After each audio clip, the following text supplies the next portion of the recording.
Good morning dear students. Today आज हम start कर रहे हैं chapter number 5 periodic classification of elements. जो अपने नेचर के अंदर एलिमेंट्स हैं उनकी जो क्लासिफिकेशन है वो किस प्रकार की गई है उसके बारे में। तो देखिए बेटा, इस चैप्टर को हम डिटेल में पढ़ने से पहले इसकी कुछ जो बेसिक चीज़ें होती हैं उसके बारे में जानेंगे। 9th क्लास में आप लोग करके आए हैं भी व्हाट इज एलिमेंट। जैसे कि हम क्या बात कर रहे हैं, पीरियोडिक क्लासिफिकेशन ऑफ एलिमेंट की। और एलिमेंट आप लोग पढ़ के आए हैं भी एलिमेंट क्या होता है बेटा, जो प्योर जो हमारे पास क्या होते हैं सब्सटेंसेस होते हैं, जो पार्टिकल्स होते हैं, only one kind of atom उससे मिलके बने होते हैं, उन्हें हम क्या कहते हैं, एलिमेंट्स कहते हैं। और जो ये एलिमेंट्स हैं इनको डिफरेंट टाइप से बेटा हम जो है एक्सप्लेन करते हैं, क्योंकि इनकी जो प्रॉपर्टी होती है वो अलग अलग प्रकार की होती है। आप लोग देखते हैं अपनी डेली लाइफ में, कुछ हम देखते हैं मेटल्स हैं, कुछ नॉन मेटल हैं, इसके अलावा सम बेटा मेटलॉइड्स होते हैं जिन्हें हम हिंदी में कह सकते हैं मिश्र धातु। तो 9th क्लास की बातें कुछ जो है बेटा अगेन यहाँ पे रिपीट की जाती हैं जो कि आप पढ़ के आए। उसके बाद जैसे कि जब इसको हम स्टार्ट करेंगे आप लोग देखेंगे भी जो हमारा नेचर है उसके अंदर जितने भी एलिमेंट्स हैं, और ये कहा जाए भी at present 118 elements are present, और इन 118 एलिमेंट्स को जो हमारी पीरियोडिक टेबल है उसके अंदर अरेंज किया गया है।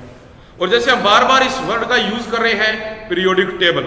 पीरियोडिक टेबल कैसे बनी, जब इन एलिमेंट्स को इनकी प्रॉपर्टीज के अकॉर्डिंग अरेंज किया गया तो इसको नाम दिया गया पीरियोडिक टेबल का। और पीरियोडिक का मतलब क्या है, जिसमें बेटा क्या होती है, जो प्रॉपर्टी जो वो रिपीट होती है, जिसमें रिपीटिशन होती है। आप लोग देखते हैं जो इंडियन म्यूजिकल नोट्स हैं, या वैसे हम कहें म्यूजिकल नोट्स हैं, सा रे गा मा पा धा नी सा।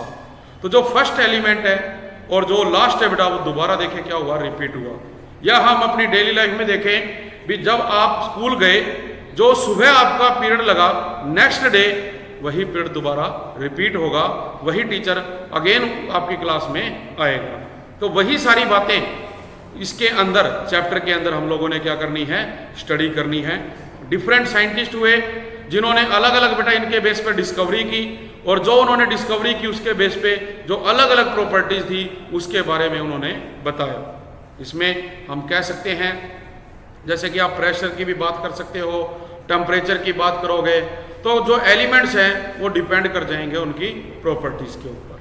तो अब हम इस चैप्टर को बेटा स्टार्ट करेंगे। इसके अंदर हमने जो जो चीज़ें स्टडी करनी है वो क्या हैं, देखिए। सबसे पहले जो बात की जाती है वो है भी early attempts at the classification of elements. इसके अंदर बेटा जो प्रॉपर्टीज की हम बात कर रहे हैं, जिसमें प्रॉपर्टीज रिपीट होती हैं, हम मिक्स नहीं कर सकते। आप एक शॉप का एग्जांपल लेते हो, उस शॉप में बेटा दुकान के अंदर जो दुकानदार हैं वो बेटा किताबें हैं, जो नहाने का साबुन है, कपड़े धोने का साबुन है, बर्तन धोने का साबुन है, या ऑयल है, इन चीज़ों को अगर सभी को मिक्स कर दें तो हम अलग से उनकी प्रॉपर्टीज नहीं बता सकते। इसलिए क्या होता है, दुकान के अंदर अलग अलग रैक बने होते हैं जिसमें नहाने का साबुन अलग से, कपड़े धोने का अलग से, बर्तन धोने का अलग से अरेंज किया हुआ होता है। तो हम इसमें ये कहें भी जो पहले साइंटिस्ट ने अटेम्प्ट्स किए, अर्ली अटेम्प्ट्स हुए, उसके अकॉर्डिंग जैसे कि ये कहते हैं भी जॉन डाल्टन एक साइंटिस्ट थे, 1808 के अंदर जो है इन्होंने इसके बारे में बताया। और क्या कहा भी जो एटम्स ऑफ वन एलिमेंट है can be distinguish from the other. हम एक एलिमेंट के जो एटम है उनको अलग बता सकते हैं, डिस्टिंग्विश डिफरेंस उनका बता सकते हैं किसी दूसरे एलिमेंट के साथ on the basis of their atomic masses. इसके बेस पे, एटॉमिक मासेस के बेस पे वो एलिमेंट दोनों आपस में क्या थे, अलग अलग थे। देयरफॉर जो all the earlier attempts at the classification of element were based upon their atomic mass. तो इसको क्या नाम दिया गया भी जो अर्ली अटेम्प्ट्स हुए जिनके अकॉर्डिंग हमने एक एलिमेंट को दूसरे से डिस्टिंग्विश किया, डिफरेंट बताया, किसके बेस पे, एटॉमिक मासेस के बेस पे। तो ये क्या रही थी, उसकी अर्ली अटेम्प्ट्स रही। आफ्टर दैट जो डिस्कवरीज हुई, और सबसे पहले बेटा जो डिस्कवरी हुई वो कौन सी थी, डोबरनेयर ट्राइब। एक साइंटिस्ट थे डोबरनेयर, उन्होंने इसके बारे में बताया और क्या कहा कि उन्होंने एक जो एलिमेंट्स हैं उनके ट्राइड्स बनाए, और ट्राइड्स के अकॉर्डिंग ये कहा गया भी जो फर्स्ट एलिमेंट है और जो थर्ड एलिमेंट है इनके एटॉमिक मासेस को जब प्लस करके हाफ करते हैं तो जो सेकंड एलिमेंट है उसका मास आता है। सबसे पहले जो हमारी डिस्कवरी रही डोबरनेयर ट्राइड्स, जो डोबरनेयर ट्राइड है इसके अंदर हम ये कह सकते हैं हिंदी में अगर कहा जाए डोबरनेयर का त्रिक का नियम। डोबरनेयर ने एक त्रिक का नियम दिया। इसके अंदर क्या बताया गया कि जो फर्स्ट एलिमेंट है उसका जो एटॉमिक मास है उसको हम प्लस करेंगे जो हमारा थर्ड एलिमेंट है उसके एटॉमिक मास में। तो एग्जांपल के लिए लेट 3 एलिमेंट्स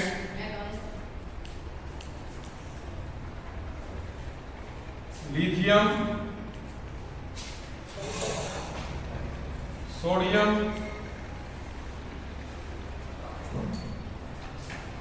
पोटाशियम, जो ये 3 एलिमेंट्स लिए इनमें बेटा जो लिथियम है इसका सिंबल है Li, एटॉमिक नंबर 3 और एटॉमिक मास इसका होता है 7।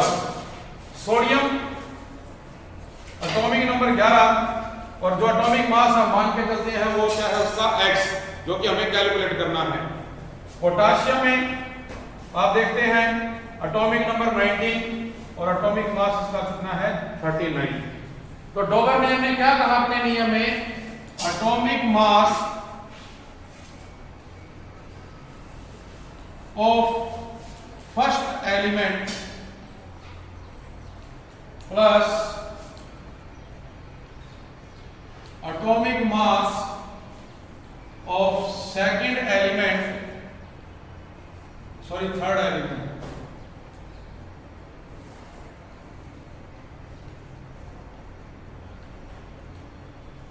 Divided by 2। भी इसने क्या किया, जो हमें फर्स्ट एलिमेंट दिया उसका एटॉमिक मास लिया, थर्ड है जो उसका एटॉमिक मास लिया और प्लस करके उसका हाफ कर दिया। तो उसके बेस पे देखो क्या हुआ, जैसे फर्स्ट एलिमेंट हमारा क्या है लिथियम, इसका एटॉमिक मास है 7। थर्ड कौन है पोटाशियम, इसका बेटा 39 और इसको क्या करेंगे हम हाफ, तो ये आएगा 46/2 23। तो जो सेकंड एलिमेंट है सोडियम, इसका जो एटॉमिक मास है मतलब जो x है अपना, x की वैल्यू यहाँ पे क्या आएगी 23 आएगी। कितनी आएगी 23 आएगी। इसी प्रकार से जो डोबरनेयर थे बेटे उन्होंने एक और जो है इसके अंदर ट्राइड बताया। इस ट्राइड में उन्होंने क्या लिया, इसमें उन्होंने कैल्शियम, स्ट्रांशियम और बेरियम, ये 3 एलिमेंट लिए। कौन कौन से लिए बेटा, जैसे भी मैंने बताया कैल्शियम, स्ट्रांशियम और बेरियम, ये 3 एलिमेंट थे। इनके अंदर देखो उसने कहा भी जो कैल्शियम है इसका एटॉमिक मास 40 है, स्ट्रांशियम का निकालना है, जबकि जो बेरियम है इसका जो एटॉमिक मास था बेटा वो उन्होंने लिया 137.3। तो अब हम ये फार्मूला इसमें लगाते हैं, ये फार्मूला लगाओगे तो 40 प्लस 137.3 डिवाइड बाय क्या हो जाएगा 2, इसको आप प्लस करोगे 7 और 177.3 डिवाइड बाय में कितना आ जाएगा बेटा 2, और इसको जब आप डिवाइड करोगे तो अपने पास जो इसकी वैल्यू आएगी वो आएगी 88.7। कितनी आएगी बेटा 88.7। इसको 40.1 लिया हुआ है, ये 40.1 है, और इनको प्लस करके जब हाफ करोगे तो ये बेटे कह रहे हैं 88.7 यूनिट जो इसका मास आ रहा है। मतलब जो ये x हमारे पास एलिमेंट है इसका एटॉमिक मास कितना हो गया 88.7 हो गया। अब ये कहा गया कि जो हमारे पास बेटा स्ट्रांशियम है उसका जो मास है एक्चुअल में होता है 87.6 unit, which is very nearly same as the average 88.7। भी उसने कहा भी होता कितना है 87.6 और ये कितना है 88.7, दोनों नियरली क्या है सेम। सेकंड जो ट्राइड था उसने ये लिया। थर्ड जो ट्राइड था जो त्रिक के नियम के अकॉर्डिंग उसने एक और लिया, उसमें बेटा उसने क्लोरीन, ब्रोमीन और आयोडीन को लिया। क्लोरीन का बताया गया 35.5, जो ब्रोमीन है उसका हमें कैलकुलेट करना है, जबकि जो आयोडीन है उसका होता है 126.9। फर्स्ट और थर्ड को हम क्या करेंगे, प्लस हाफ करेंगे, तो आप देखेंगे वो आता है 81.2 यूनिट, जो कि बेटा नियरली सेम है किसके, जो ब्रोमीन का एटॉमिक मास होता है। इसी प्रकार एक और उसने जो है ट्रायड लिया, जिसके अंदर सल्फर, सिलेनियम और टेलोरियम अपने को दिया, ठीक है। तो ये इसने करके देखे, लेकिन जैसे कि हम देखेंगे जो अपने पास ये जो प्रॉपर्टी थी, आपने देखा भी जो कैल्शियम होता है बेटा, एटॉमिक नंबर जिसका क्या है 20, एटॉमिक मास जिसका है 40, ये वहां तक जो वैल्यू है अप्लीकेबल होती है। उसके अलावा कुछ ऐसे एलिमेंट ले लिए जो बेटे ये नियम तो शो कर रहे हैं, लेकिन वो उसकी प्रॉपर्टी में नहीं आ रहे। जैसे हमने देखा अभी सल्फर है, सिलेनियम है, टेलोरियम है। अब उसमें सल्फर क्या हो गया, नॉन मेटल आ गया, सिलेनियम मेटलॉइड हो गया, और जो टेलोरियम है वो मेटल में आ जाएगा। अब प्रॉपर्टी के अकॉर्डिंग अगर देखा जाए भी मेटल्स एक साइड, नॉन मेटल एक साइड और मेटलॉइड एक साइड, तो ये उसके अंदर नहीं आता। तो ये जो हमारे पास था डोबरनेट ट्रायड, वो इस कारण क्या हुआ, फेल हो गया। भी ज्यादा से ज्यादा हम कह रहे हैं भी उसके अंदर एट प्रेजेंट 118 एलिमेंट प्रेजेंट है, लेकिन वो कुछ एक जो एलिमेंट थे उनके बारे में बता पाया। हम एक में कितने ले रहे हैं, 3 ले रहे हैं, और उसने ज्यादा से ज्यादा बेटा जो 4 ट्रायड्स थे उनके बारे में बताया। एक में 3 है तो 4 में मतलब 12 एलिमेंट जो थे सिर्फ उनके बारे में वो हमें बता पाया, बाकी एलिमेंट्स के बारे में नहीं बता पाया। इस वजह से जो ये अपने पास डोबरनेट ट्रायड था ये क्या हुआ बेटा, फेल हो गया, ठीक है। It does not explain the properties of all the elements on the basis of his triads. After that a new scientist with new discovery is come and his name is Newland law of octave, जिसका जो नाम था वो है बेटे Newland law. उसने क्या दिया अपने नाम के अकॉर्डिंग, उस जो नियम था उसका नाम दिया गया न्यूलैंड लॉ। और इसमें उसने क्या किया, 8 एलिमेंट्स के बारे में बताया, इसलिए इसे क्या कहा जाता है, ऑक्टेव लॉ। यहां आपने इसको क्या कहा था, ट्रायड। क्यों कहा, क्योंकि हम 3 एलिमेंट ले रहे हैं, और जो नेक्स्ट अपने पास है न्यूलैंड लॉ ऑफ ऑक्टेव, उसमें हम 8 एलिमेंट्स को लेते हैं, इसलिए इसका नाम क्या पड़ गया, Newland law of octave. Next जो है बेटा second, Newlands law of Octave.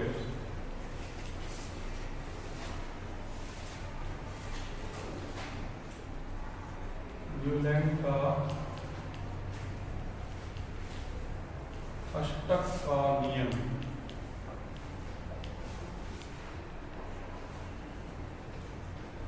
तो जो ये न्यूलैंड अष्टक का नियम है, इसमें बेटे जो न्यूलैंड साइंटिस्ट थे उन्होंने 8 एलिमेंट्स के बारे में स्टडी किया।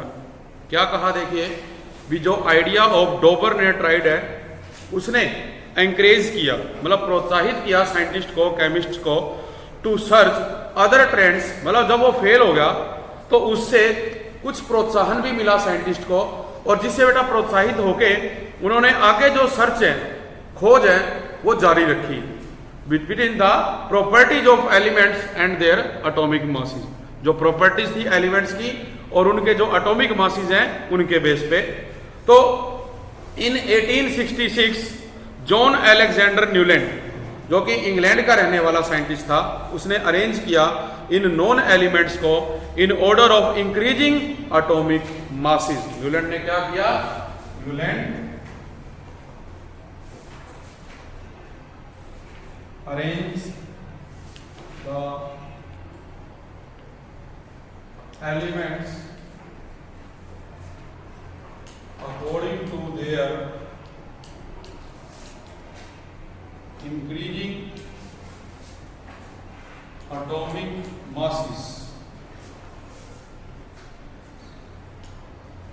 इंक्रीजिंग एटॉमिक मासेस के अकॉर्डिंग उसने इनको अरेंज किया जो एलिमेंट्स थे बेटे। और ये कहा गया भी जो हाइड्रोजन है is the element with lowest atomic mass. जो फर्स्ट एलिमेंट जैसे लिया गया हाइड्रोजन, जिसका हम कहते हैं भी जो एटॉमिक मास है वो सबसे कम है और एटॉमिक नंबर भी बेटा सबसे कम होता है, ठीक है। He found that properties of 8th element, उसने देखा भी जो प्रॉपर्टी ऑफ 8 एलिमेंट है were similar to the property of the first element, ठीक है। उसने क्या किया, Newland arranges the element according to their increasing atomic mass and he was seen that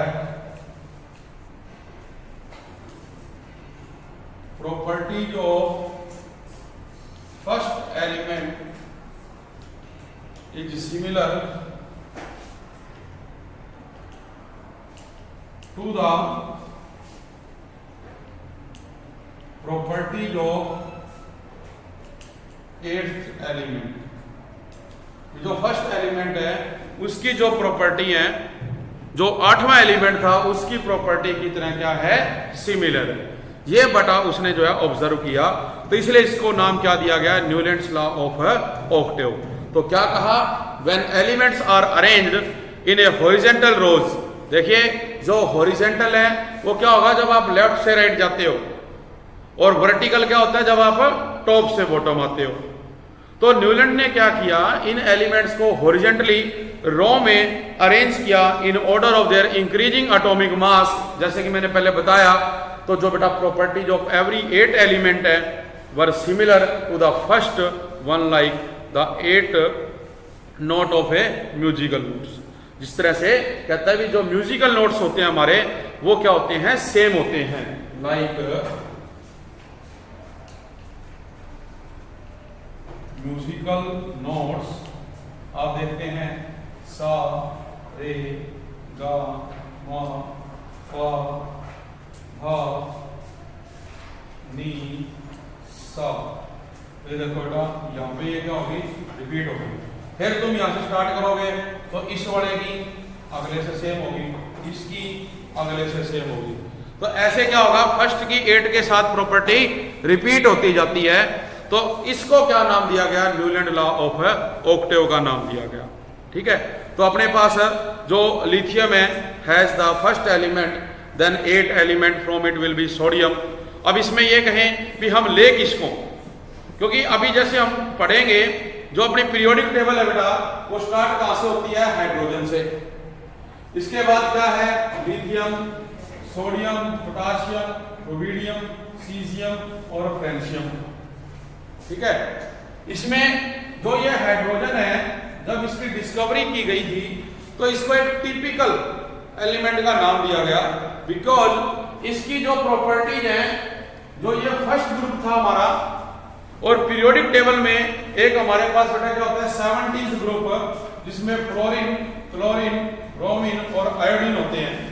तो इस हाइड्रोजन की इस फर्स्ट ग्रुप के अंदर जो एलिमेंट्स हैं और जो ये हमारा 17 ग्रुप है इसके जो एलिमेंट थे उनकी इतना प्रॉपर्टी सिमिलर थी। कैसे भी, इन सभी के अंदर क्या होता है, एक प्रॉपर्टी होती है लॉस ऑफ इलेक्ट्रॉन, और जब ये सभी इलेक्ट्रॉन लॉस करते हैं तो इनके ऊपर +1 चार्ज आता है। इसी प्रकार जो हाइड्रोजन है ये भी लॉस कर सकता है, +1 आ जाएगा। जो अपने बेटे 17 ग्रुप है इसकी प्रॉपर्टी क्या होती है, इलेक्ट्रॉन गेन करने की। ये गेन करेगा तो -1। गेन क्यों करते हैं, अपने आप को नोबल गैस बनाने के लिए, जो कि पीरियोडिक टेबल का 18th ग्रुप है, नोबल गैस, जो कि बड़ा स्टेबल होता है, वो ना तो लॉस करता ना ही वो गेन करता। तो उसी प्रकार जो हाइड्रोजन है, आपको पता है भी इसके पास एक है, और अगर एक और ले लेगा तो क्या बन जाएगा, हीलियम बन जाएगा, जिसके पास क्या होते हैं 2, और हीलियम क्या होती है, नोबल गैस होती है, जो कि स्टेबल गैस है। तो जिस प्रकार यहाँ पे ये लॉस कर रहा था, इस ग्रुप में रखा जाए तो ये गेन करेगा तो क्या आ जाएगा, -1 आ जाएगा। इसलिए कहाँ रखा जाए ऐसा कुछ नहीं बताया गया।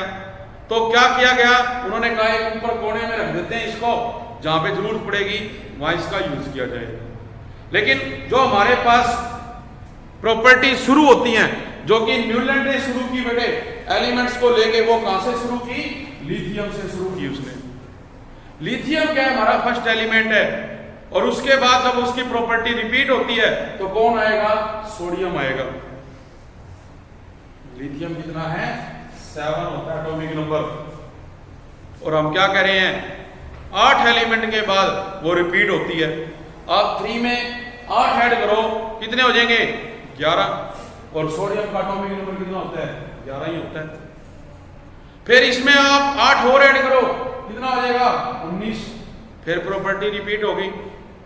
तो इस प्रकार से जो हमारे पास एलिमेंट था फर्स्ट और 8th उसकी प्रॉपर्टी जो है बेटा वो क्या होती है इसके अंदर रिपीट होती है, उसके बारे में बताया।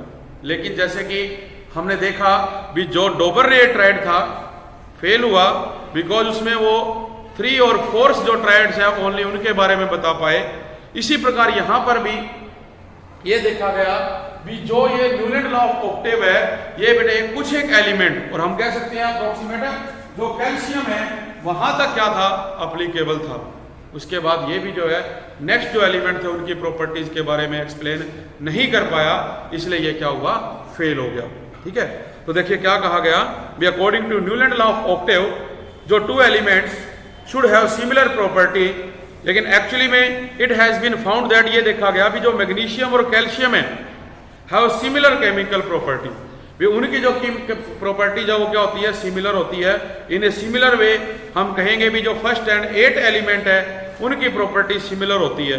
लेकिन जो बोरॉन है, aluminium, carbon, silicon, nitrogen, phosphorus, oxygen and sulphur, fluorine, chlorine, ये इनकी जो केमिकल प्रॉपर्टीज हैं वो क्या होती हैं सिमिलर होती हैं। तो लंदन में एक संगठन है the royal society London recognise the work of Newland. इन्होंने क्या किया इस न्यूलैंड की जो ये खोज थी उसको मान्यता दी। ठीक है, मच लेटर बहुत बाद में, और इसके लिए इनको प्राइज भी दिया गया, awarded him the Davy medal in 1887। जैसे मान के चलो परमवीर चक्र है या अशोक चक्र दिया जाता है, उसी प्रकार से लंदन में जो इन्होंने प्राइज रखा हुआ था डेवी मेडल वो जो है इस साइंटिस्ट को दिया गया न्यूलैंड को, जो अलेक्जेंडर न्यूलैंड थे इस खोज के लिए। ठीक है, लेकिन इसकी कुछ लिमिटेशन जो थी भी ये क्यों फेल हुआ, हम किसकी बात करेंगे लिमिटेशंस की। भी ये जो न्यूलैंड लॉ ऑफ ऑक्टेव ये फेल हो गया, कारण क्या था इसकी बेटे कुछ लिमिटेशन थी। और वो लिमिटेशंस क्या थी, लिमिटेशंस में देखो ये था भी जो न्यूलैंड लॉ ऑफ ऑक्टेव है was applicable only to lighter elements having atomic masses up to 40। ये मैंने पहले ही बताया आपको भी कैल्शियम तक जो है ये अप्लीकेबल बताया गया, जिनका एटॉमिक मास क्या था स्मॉल था 40 तक था up to calcium. After calcium every 8 element do not possess property similar. जो आगे वाले एलिमेंट है उनकी जो प्रॉपर्टीज होती है वो सिमिलर नहीं होती है। अगर हम बात करें क्रोमियम की as the first element, chromium क्या है फर्स्ट एलिमेंट है, then the 8 element from it, इससे जो 8वां एलिमेंट होगा वो कौन होगा यटेरियम। तो these 2 elements have entirely different property, इनकी जो प्रॉपर्टी है वो क्या होंगी डिफरेंट होंगी। इसी तरह सेकंड पॉइंट में कहा गया it was assumed by Newland, ये अज्यूम्ड किया गया न्यूलैंड के द्वारा that be only 56 element exist in nature, भी ओनली 56 एलिमेंट जो है नेचर के अंदर एग्जिस्ट करते हैं एंड नो न्यू एलिमेंट। मतलब उस समय तक ये था भी 56 एलिमेंट हैं जो खोजे गए हैं और इसके बाद कोई और एलिमेंट नहीं आएंगे। तो उसके बेस पे ये जो डिस्कवरी है ये हुई। ठीक है, जिसके अंदर उनकी प्रॉपर्टी क्या थी सिमिलर नहीं थी। इसी प्रकार थर्ड पॉइंट में ये कहा गया भी in order to fit element into his table, अपने मान के चलो भी बाद में कोई एलिमेंट अगर खोजा जाता तो उसे रखने के लिए बीच में जगह छोड़नी चाहिए थी, बट ऐसा कुछ नहीं किया गया जो न्यूलैंड ने अरेंजमेंट किया। Newland not only place 2 element in the same, उसने तो एक ही जगह पे 2 एलिमेंट को रख दिया एक ही स्लॉट में, but also place some unlike element. मतलब चलो रख भी दिए, सेम तो होते। अब इस क्लास में मैं 10 जो स्टूडेंट है 10th क्लास के बिठाता हूँ और मैं 10 स्टूडेंट 5th क्लास के बिठा दूँ, कोई औचित्य नहीं बढ़ता बेटा। वो करेंगे क्या यहाँ, उनको कुछ समझ में नहीं आना। तो मान के चले भी सेम भी होते वो तो भी चल जाता, तो वो इसके अंदर एक कमी रही। और लास्ट बेटा जो नोबल गैसेज हैं were not known when Newland gas law, Newland जो लॉ था जब आया तो नोबल गैसेज तो उस टाइम बनी ही नहीं थी। 56 एलिमेंट थे, सिर्फ उन्हीं को क्या किया गया, अरेंज किया गया था।